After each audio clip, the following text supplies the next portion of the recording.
1933 Ashford by-election. The Ashford by-election, 1933, was a parliamentary by-election for the British House of Commons constituency of Ashford on 17 March 1933. Vacancy. The by-election was caused by the sitting Conservative MP, Michael Knatchbull's succession to the peerage on 15 February 1933. He had been MP here since gaining the seat in 1931. Election history. Ashford had been gained by the Conservatives from the Liberals at the last election. The Liberals had gained the seat in 1929, the only occasion since the war that the Conservatives did not win. The result at the last general election was as follows. Candidates. The local Conservatives selected 48-year-old Patrick Spens as candidate to defend the seat.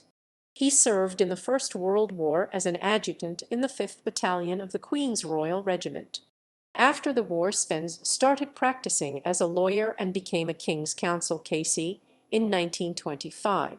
He unsuccessfully contested St Pancras South West in the 1929 general election.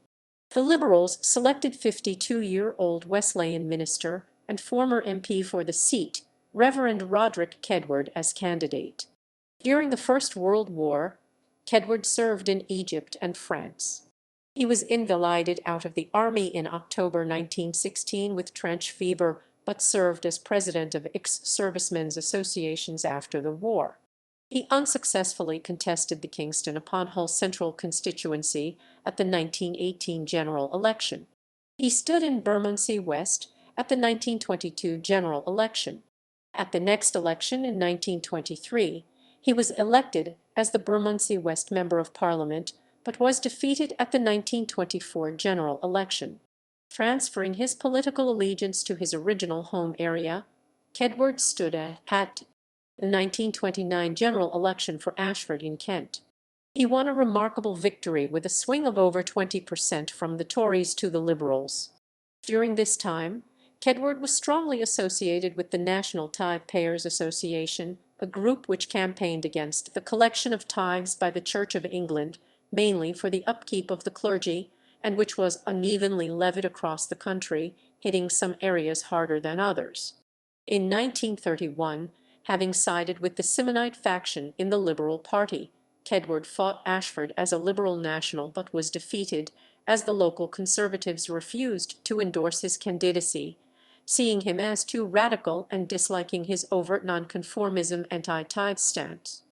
The local Labour Party selected W.J. Beck as candidate.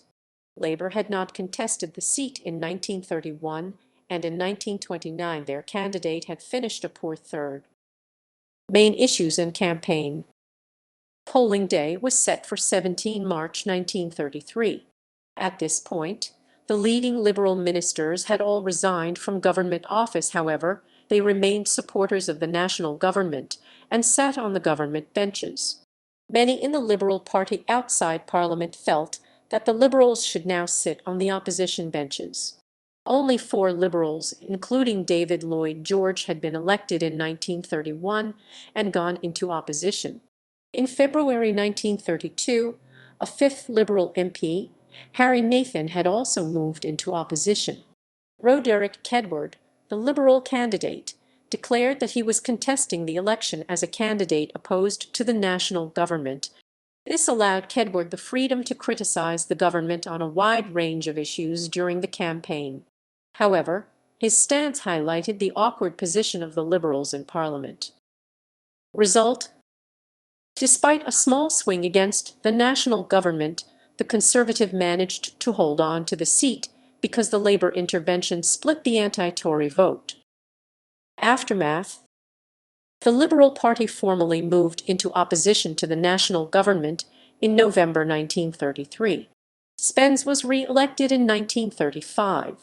In 1937, Kedward died from the sudden onset of a duodenal ulcer. The result at the following general election: